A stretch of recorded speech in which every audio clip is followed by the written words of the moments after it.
এরপর ট্রাকের পিছনে জুতা ঝুলায় আছে না নাই, তাও পুরান জুতা। দেখবেন রাত্রেবেলা ট্রাকের পিছনে সব পুরান জুতা। একটা ধরলাম, কিরে পুরান জুতা কেন? হুজুর চোখ লাগে, বদনজর, মুখ লাগে। তো কি লাভ?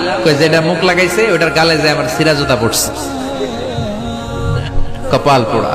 তুমি ট্রাককে হেফাজতের জন্য জুতার উপর তাওয়াক্কুল করেছো, আল্লাহর উপর তাওয়াক্কুল করো নাই, তুমি মুশরিক। জোরে কোন ঠিক না? এরপরে মাজার দেখলে ড্রাইভার ভাইরা গাড়ি স্লো করে কি করে না? মাজারের দিকে এরকম করে, আছে না নাই? কিরে স্লো করলি কেন? কয় বাবার মাজার, বাবায় অনেক গরম, গাড়ি আমার উল্টায় দিবে। জোরে চালাইলে গাড়ি উল্টায় দিলে দুর্ঘটনা হয়, মানুষ মারা যায়। যে লোক কবরে শুইয়া মানুষ মারে ওইটা আল্লাহর ওলি নাকি ডাকাই? ওটা তো অনেক বড় সন্ত্রাসী, ঠিক কিনা?